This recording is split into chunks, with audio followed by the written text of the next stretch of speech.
Okay, so sorry for any background noise.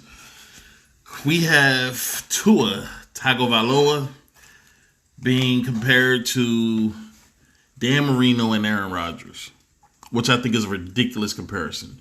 But I normally don't agree with when you compare college players to pro players because their games haven't formed yet. We don't know who they're going to be. They're always comparing somebody to the other person.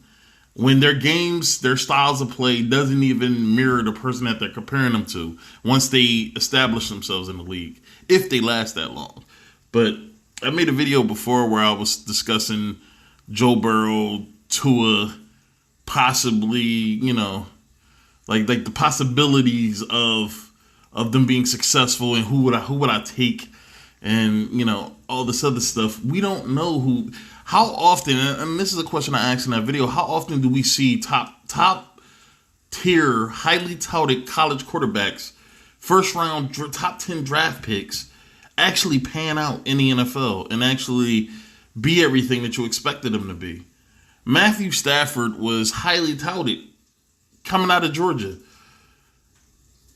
He has been underwhelming. I mean, when you look at the state of Detroit before he got there versus where they are now, it's night and day. He lived up to that.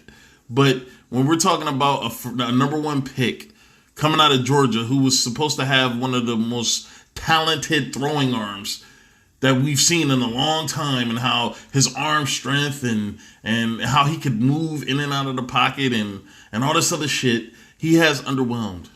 And when you have one of the greatest wide receivers, like Megatron is up there. Like, if I'm giving my ranking top 10 wide receivers, man,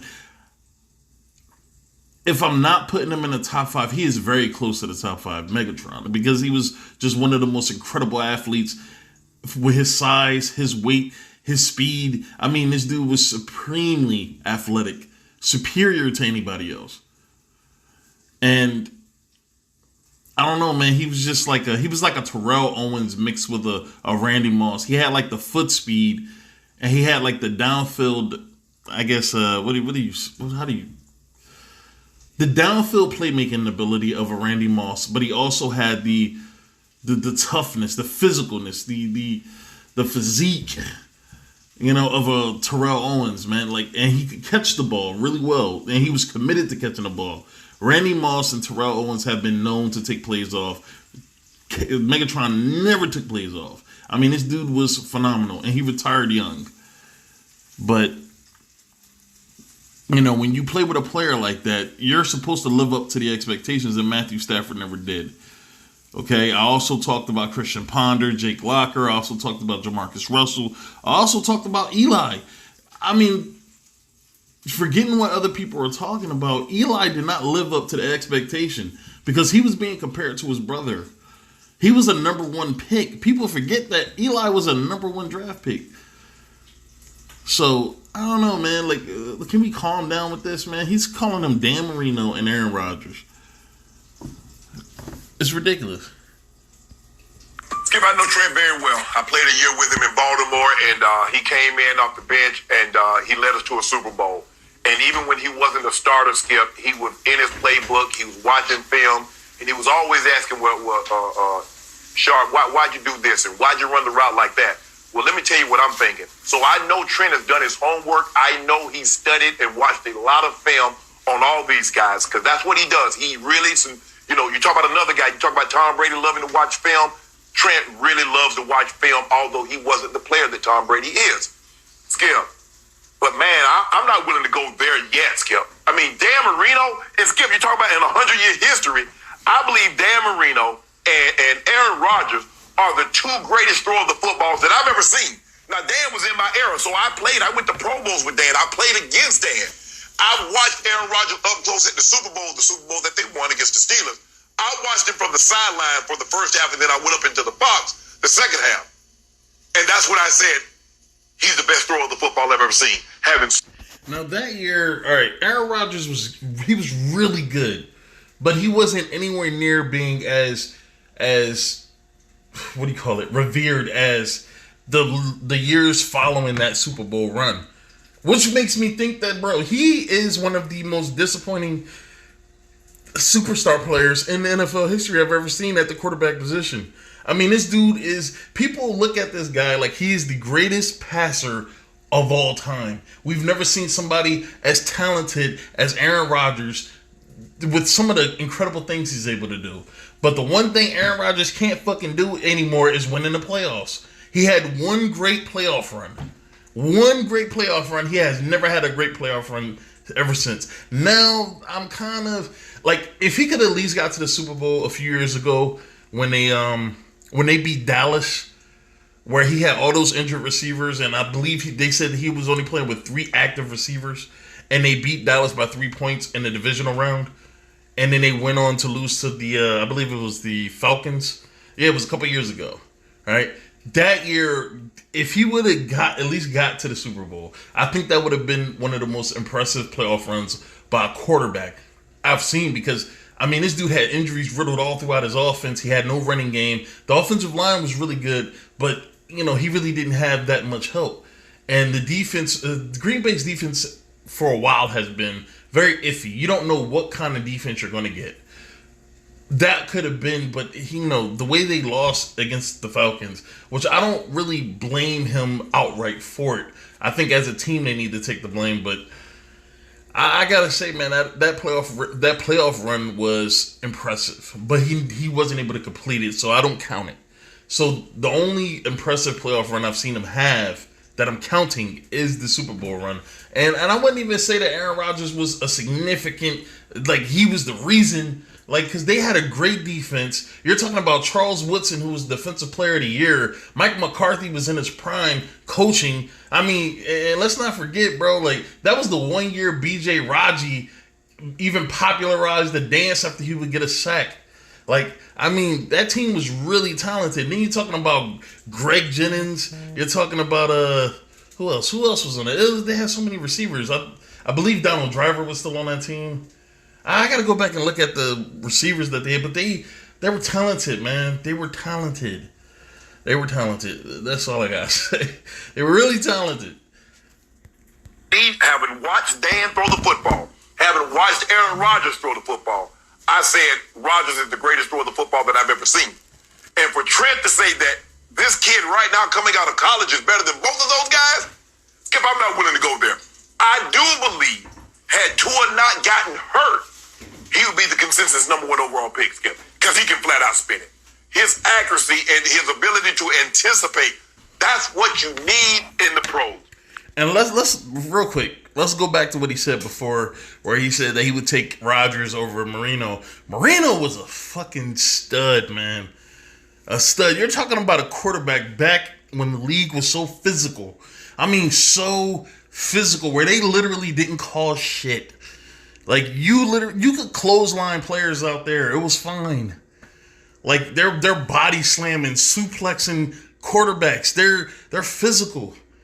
And Dan Marino was having 5,000, 4,000 yard seasons where that shit wasn't normal. It was not normal. It wasn't normal. And he was out there doing it. What we see Breeze doing and Brady doing, and Marino was doing that shit in the 80s, man. I'm just... Like, you can't really, I don't know. You can't just dismiss Marino like that. You can't dismiss Marino. Marino, I would say, is one of the greatest regular season passers of the football. Before I would say that Manning was up there, because Peyton Manning was one of the greatest regular season stat accumulators I've ever seen. But Marino was... You're talking about in the 80s, he was on a different level. He just couldn't win. He couldn't win. And, I mean, Rodgers is really good, man. Don't get me wrong, man. Rodgers is a top 25 quarterback, top maybe 15. I don't want to push it, bro, because I think it's like people want to take talent and just say forget everything else. But you have to include accomplishments. You have to include statistics. You have to include playoff success. That is very important. And he just doesn't live up to the playoff success part of it, man. I don't know. That is important, because winning is important. This is what you play the game for, is to win. Do we not? Like, if we're gonna discount winning, then what the hell are we out there playing for? We ain't playing for Super Bowls because Super Bowls don't matter. Like, Super Bowls shouldn't be the only barometer, but they are. It's a big barometer. It's a big notch on your belt. Let's go. Because guys are not going to be running scot-free and all that space like they are in college. You're going to have to fit the ball in the tight window. And he can do that as well as anybody that I've seen in a very, very long time. Yes, there are flags, mainly with the hip and the injuries, and we'll talk about that a little later, Skip. But Skip, he's as good a thrower of the football that I've seen coming out of college in, say, the last decade. And before Skip starts his part, let me say this, man. With the college game incorporating some of the pro styles, some of the things that the pro teams do, and some of the sets that the pro teams run, and then the NFL actually adopting some of the different things like the Wildcat and the run pass option, all that different stuff that they get from college, it's easier for quarterbacks to transition to the pros, because it's not like you have all this playground shit in college, but now you're getting up to the NFL where you literally have to use your mind to defeat teams.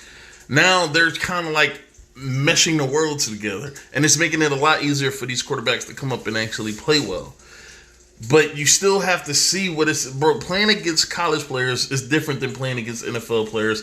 It's just different. It's a different beast, and I don't know if I have to see if these quarterbacks are ready. Look at Kyle Allen. Kyle Allen. Nobody talked about this dude at all last year, before around the draft. I mean, but when he got his chance to play, man, this kid surprised everybody, man. So let's not act like number one, like first round draft picks at quarterback is the only thing that's actually has any substance, I guess. Like, because we're not talking about a Jordan Love, we're not talking about a Justin Herbert, we're not talking about those guys. I'm still really high on Shea Patterson, and I'm hoping New England brings him in at least. But we'll see. Okay, I'm going to use your favorite word that you always provide here on Undisputed, which is context. My context for Trent Dilfer's remark was in a story I read last night by the Washington Post. It went back through the history of how Trent got to know Tua at Trent's quarterback camp that he runs for all the best high school quarterbacks coming out each year in the summertime. And because of that connection, Tua's father then called Trent, I don't know, maybe a month or so, maybe 6-8 weeks ago, and said, hey, I need you to train my son because he loved you at the camp. And at first Trent said no, because he's the coach of Little Lipscomb Academy in Nashville, Tennessee, where his son has played. And Trent said, I'm too busy here. And when the father persisted, he said, okay, if you'll send him up here, no social media, no posting pictures every day about we're doing this, that, and the other. Let's do it in secret. That Trent said, okay, I'll do it. And I'm sure Trent did a great job with this kid, getting him the best he can be before this virtual draft that we're about to have. It's not virtual. I mean, this is going to be done by electronics, obviously. So the point is, Trent that was then paid to get Tua ready, and clearly he's being paid to help sell him going into the draft when a lot of people think he could be damaged goods. So was Trent more prone to overstatement? Yeah, he probably was, because to me, Dan Marino was the greatest thrower of the football ever. I'll never forget a conversation I had with Troy Aikman back in 1994 when I was covering the Cowboys about who has the strongest arm in football. And I said to Troy, it's John Elway. Obviously, Shannon, the guy you caught passes from in Denver. Yeah. And Troy said, no, it's not John. It's Marino. And I... Preach, Skip. Preach this shit. Teach this man. Teach him. Please. Said, really? He said, oh, Marino has a cannon. Not only did he... There was the guy that said, it was one of the reporters back when Marino played. And he said, during practice, when Marino would throw the ball, you can hear a whistle That's how fast and how hard the rotation of his passes were. That you could hear the rotation clearly from the ball. Like, that's how crazy he was. I'm sorry, bro. You would have a hard time selling me on the fact that Aaron Rodgers, and you can't really use numbers, to be honest, because it's just different eras. The era back then wasn't as pass happy as it is now. That's what surprises me, and that's what makes me think this dude was on another level, that he was passing as much as he was, and he was accumulating the numbers that he was in the league that was primarily run. It was pretty much smash mouth football, where it was like run the ball and the defense kills the other team's offense. That's pretty much what it was. And then if you did pass the ball, it was mainly like West Coast shit, where you're using your tight ends, using running backs maybe, but you're going short passes, ins, outs. You know, like, I don't know, bro. I think Marino would destroy this league if he played today. I think he would destroy the league. His numbers, he would dwarf Patrick Mahomes. That's how crazy I think this dude would be. A cannon, but he had swagger and panache. He would try any throw at any time. I've never seen anything like what he did in 1984, his second year when he was the MVP of the league and led them to the Super Bowl that they lost to Joe Montana. And obviously, 49ers were just a better team than the Dolphins at that point. But come on, Trent, you can't compare him to Dan Marino, who was 6 feet 4 inches tall. Even Aaron Rodgers is 6 feet 2 inches tall. Tua is undersized. He's only 6 feet tall. He's barely taller than short to me. He's just like an inch. I don't know why I thought Tua was like 6'4". He looks taller to me. Like, maybe it's because I don't watch enough Alabama football. But whenever I see him on TV, I'm like, yo, this dude, either he's really tall or he has like a really long body. Because he looks taller. If he's 6 foot, I would be. I gotta go look at more Alabama game tape because he looks taller to me. But that's just, I don't know. Sometimes I be tripping with this size stuff. Let's go. Taller, inch and a half taller than Kyler is. So again, I love the quick release, but here's my problem. The release to me, and I'm just watching the TV games. The Tua release is so compact that he has trouble getting that much velocity on it. There's not a lot of mustard on his throws. There's not huge zip on his passes. There's nothing like I saw from Marino or Elway or any of the quarterbacks you'd say had a gun.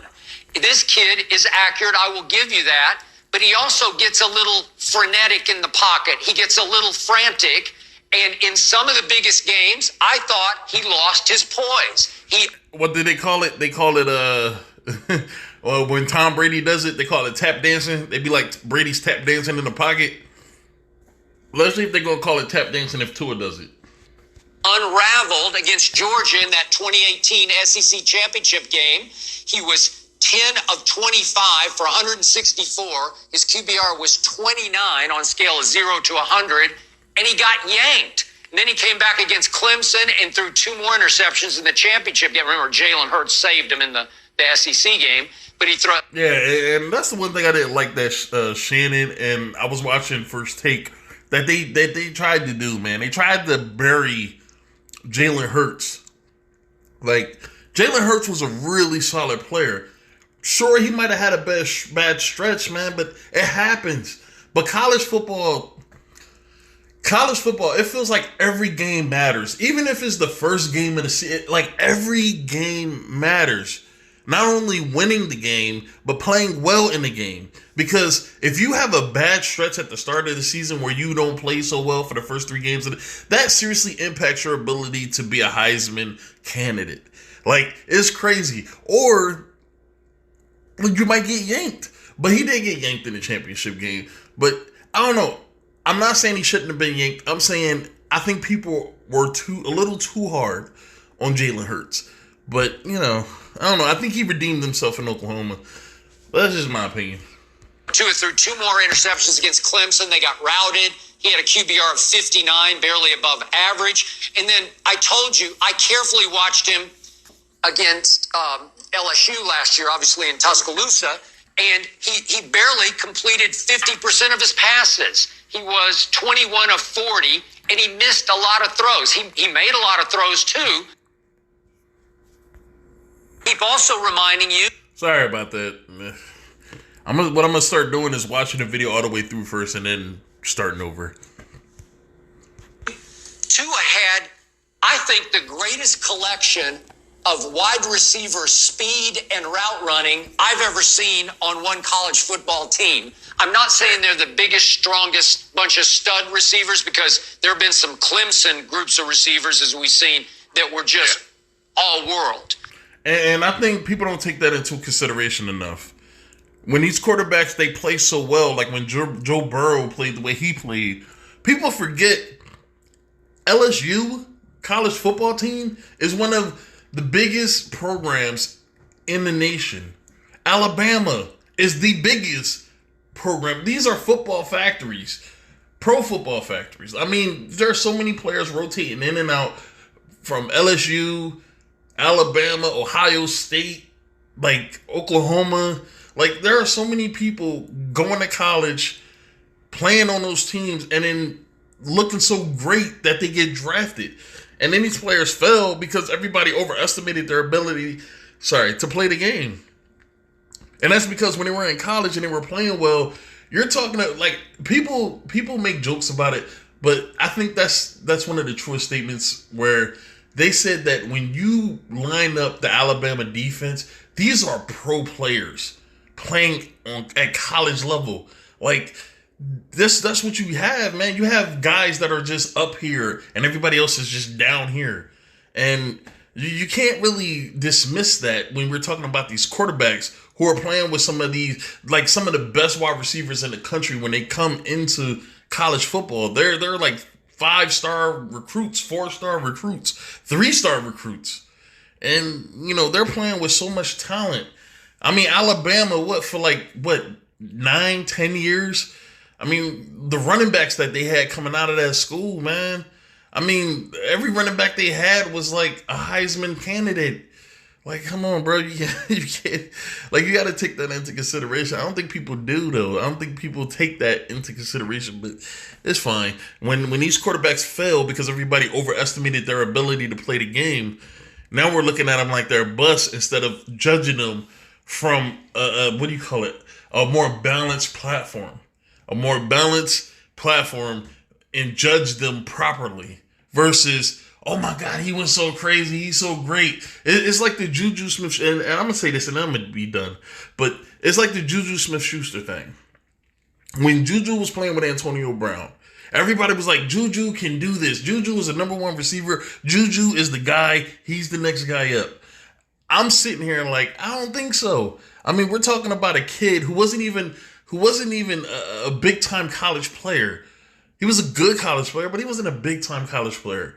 Getting drafted, coming to the Steelers, being nothing more but that guy that you send on out routes and you send deep, or you send on like post routes, and he uses his speed and athleticism to create some separation. And now when you throw him like a 10-yard out, he's able to find a space and turn it into a 25, 35-yard gain. Like, that's what he was. He was a speed guy. He was a I wouldn't even say a route running guy, but he was like a speed guy. And when you take away, and having Antonio Brown on your team takes away a significant amount of attention, and you're almost a forgotten man. And I think that's where Juju, he was benefiting by being the forgotten guy on the offense. So now you take Antonio Brown away. Now Juju's your number one receiver. Now more attention is focused on him. And now it's time for him to answer. And I don't think it's fair to him, because people are overestimating his ability to be a number one receiver. I'm not saying he can't be. I'm just saying, bro, these things take time, man. People are so quick to fall in love with any idea that floats their boat. I think it's so ridiculous. And we put these young kids who enjoy playing the game, I'm pretty sure, but we put them in such bad positions because when they don't live up to our expectations, we dismiss them, which gets them probably released, thrown on the bench, whatever. And that's just it, man. It's like a very quick love affair. And if they don't blow your fucking mind, their careers are pretty much over. So, I don't know, man. I think we all need to calm down, man. I think Tua's a really good player. I think Joe Burrow's a really good player, but we need to see what they can do on the field, man. And I'm gonna quote Mariucci. I did this. I did this in the previous video about Tua and Joe Burrow. I'm gonna quote Steve Mariucci. He said, "Some players, when they get hit, they stay down. Some players, when they get hit, they get right back up and ask for more." Like, you don't know until you get them out there. And we need to stop it. Like, this is putting too much pressure on these kids, man.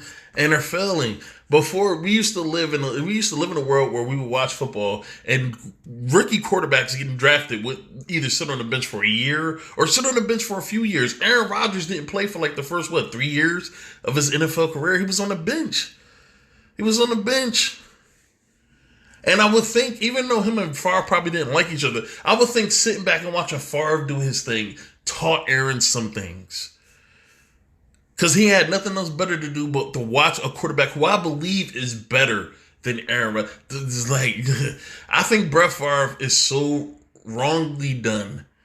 I think it's criminal the way that people dismiss him when we're talking about the greatest quarterbacks ever. Seeing as how this guy led the league in most fucking passing categories. So, I don't know, man. I think we need to calm down and chill out. All right.